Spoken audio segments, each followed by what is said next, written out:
Across the eastern United States, winter has crossed into dangerous territory. As mid-January unfolds, a powerful surge of Arctic air has forced temperatures sharply downward, triggering a prolonged wave of lake-effect snow that is reshaping daily life across entire regions. What was once a familiar winter challenge has escalated into a widespread emergency, unfolding hour by hour with little sign of relief. From the shores of the Great Lakes to inland towns hundreds of miles away, snow is piling up faster than it can be cleared. Neighborhoods are vanishing behind towering walls of white. Vehicles sit buried and immobile. Major highways and rail corridors, routes that normally keep people and goods moving, have slowed to a crawl or stopped entirely. In many areas, the cold isn't just uncomfortable, it's dangerous. Wind chills have plunged well below zero, turning brief exposure into a serious risk within minutes.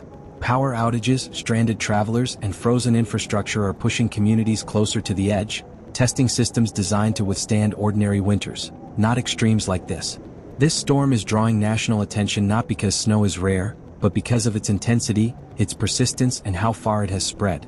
Millions of people are now living within a narrow margin of safety, depending on accurate forecasts, emergency coordination, and neighbor-to-neighbor support just to get through each day. What's happening now is a reminder that winter, when fueled by powerful Arctic forces, can still overwhelm even modern systems. And for large parts of the country, this event isn't winding down. It's entering its most critical phase. As conditions continue to expand well beyond the lakefronts where this storm began, the true scale of this winter emergency is only just becoming clear. A massive Arctic air mass now controls much of the eastern half of the United States. Its influence stretches from the upper Midwest through the Northeast and down into parts of the Mid-Atlantic, locking entire regions into prolonged winter conditions. Meteorologists estimate that tens of millions of people are currently under some form of winter weather alert. Heavy snow warnings, extreme cold advisories, travel restrictions that continue to expand as conditions worsen. Downwind of the Great Lakes, snowfall totals have reached extreme levels. In parts of western New York, accumulations have already exceeded 40 inches, with narrow lake effect bands still capable of dropping several more feet before the system finally weakens. These snow bands don't move quickly. They stall, repeatedly striking the same towns and counties hour after hour, offering little time to recover between waves. Transportation networks are under intense pressure. Major interstates that normally link population centers have become unreliable, with closures and travel bans imposed to prevent more accidents. Airports across the region report widespread delays and cancellations as crews fight blowing snow and sub-freezing temperatures to keep runways usable. Rail operators have slowed service and suspended select routes to protect both equipment and passengers. The cold itself is making everything worse. Temperatures remain well below seasonal norms, with overnight lows falling into the single digits and wind chills dropping far lower. At these levels, machinery fails more easily. Road treatments lose effectiveness. And the risk to human health rises quickly with every minute of exposure. What's unfolding is no longer a local snowstorm. It's a regional disruption, stretching across state lines and testing the resilience of interconnected systems that millions rely on every day. Inside the hardest-hit communities, daily life has been fundamentally altered. Streets that once carried steady traffic now sit silent, buried under layers of compacted snow and ice. In some neighborhoods, snowplows have passed again and again, only to be overtaken by drifting snow, leaving residents effectively cut off from the outside world. For many, winter has stopped being an inconvenience. It has become a barrier. For many households, simply stepping outside has become a calculated risk. Snowbanks now rise to chest height, blocking driveways, sidewalks, and even first-floor windows. Cars sit frozen in place, buried beneath layers of snow that can take hours to dig out, if there's anywhere left to put it. Residents describe an exhausting routine of shoveling, stopping only when fatigue or safety concerns force them back indoors. Access to everyday necessities is becoming harder by the day. Grocery trips are delayed. Medical appointments are postponed.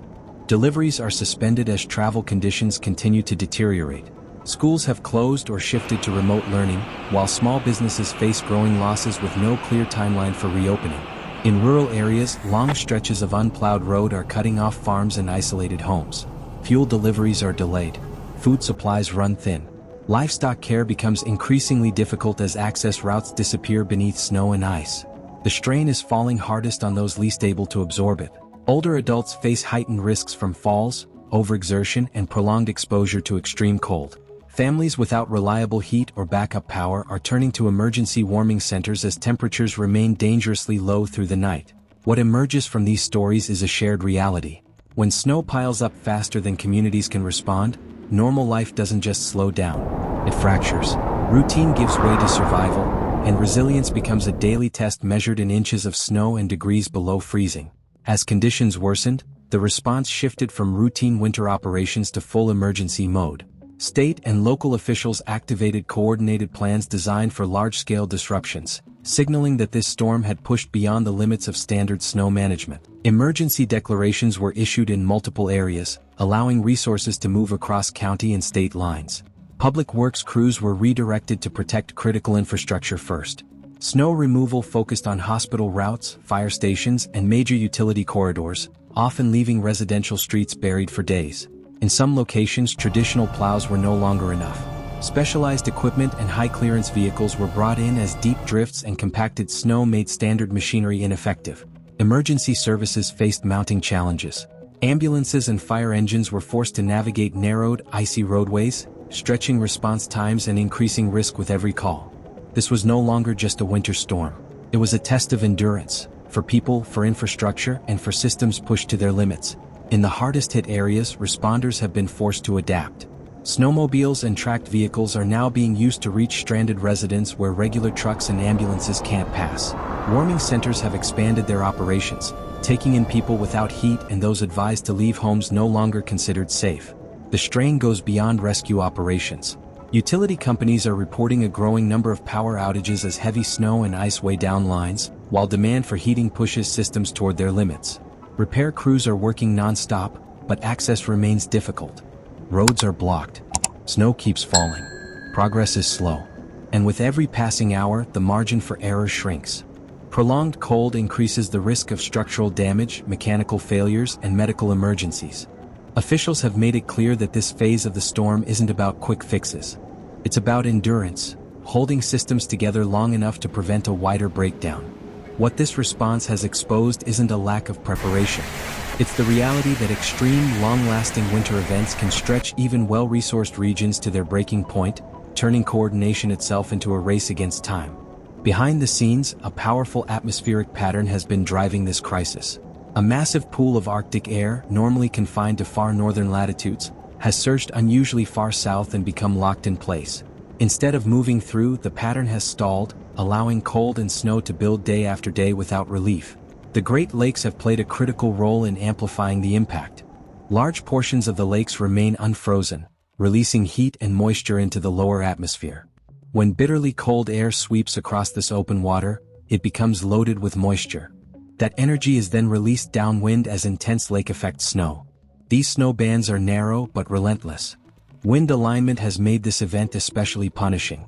Persistent winds have kept snow bands pinned over the same communities for hours, sometimes days, eliminating meaningful breaks for cleanup or recovery.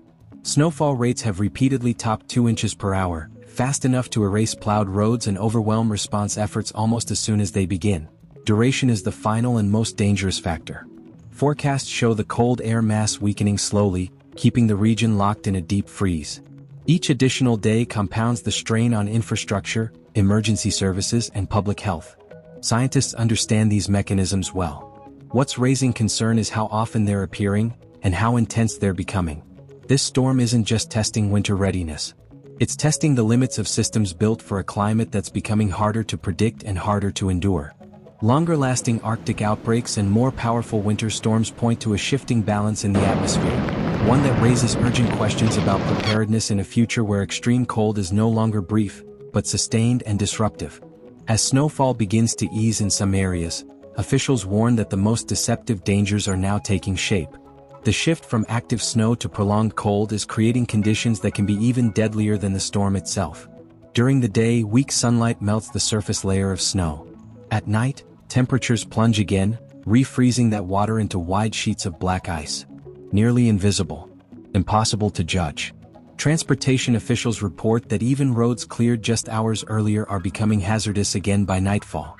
The weight of the snow is becoming another silent threat. In the hardest-hit regions, heavy accumulation is pressing down on roofs, garages, barns, and older structures, increasing the risk of collapse.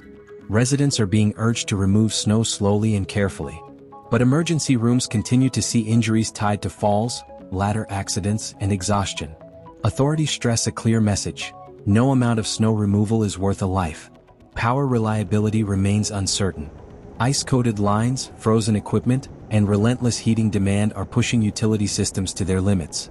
When outages occur, restoration is slow. Crews must first reach affected areas, many of which are still inaccessible. For homes without backup heat, indoor temperatures can fall to dangerous levels within just a few hours. Meteorologists also emphasize that lake effect systems are unpredictable by nature. A small shift in wind direction can suddenly send heavy snow into communities that have so far avoided the worst, leaving little time to prepare. Because of that uncertainty, officials are urging continued vigilance. Even in places where conditions appear to be improving, this phase of the storm may look quieter, but it remains just as dangerous. The storm may no longer dominate headlines with dramatic snowfall totals, but its impact is far from finished. What remains on the ground, ice, deep snow, and stress systems, continues to pose serious risks long after the skies begin to clear. As January 2026 moves forward, the snow will eventually stop falling. Temperatures will slowly climb. Roads will reopen. Flights will resume. Neighborhoods will dig themselves out. But the effects of this storm will last far longer than the drifts piled along streets and rooftops. What unfolded across the eastern United States was more than a severe winter event. It was a reminder of how quickly stability can turn into vulnerability. This storm exposed just how interconnected modern life has become. When transportation stalls, supply chains weaken. When power is disrupted, health and safety are immediately at risk. And when extreme weather lingers, even well-prepared systems can be pushed to their limits. In many places, survival depended not only on emergency services, but on people looking out for one another, neighbors checking in, sharing supplies, offering warmth, rides, or reassurance, adapting together under pressure. Experts warn that storms of this size and duration are becoming harder to dismiss as rare exceptions. Longer Arctic outbreaks, stronger lake effect systems, and extended cold spells are reshaping what winter looks like for large parts of the country. Preparation is no longer optional. It is essential. This storm stands as a warning written in snow and ice, a reminder that awareness, planning, and timely information can mean the difference between resilience and disaster. If you liked the analysis in this video, make sure you subscribe to the channel. Please share this video with your friends, family members, and relatives. And finally, if you found this report helpful, please hit the like button.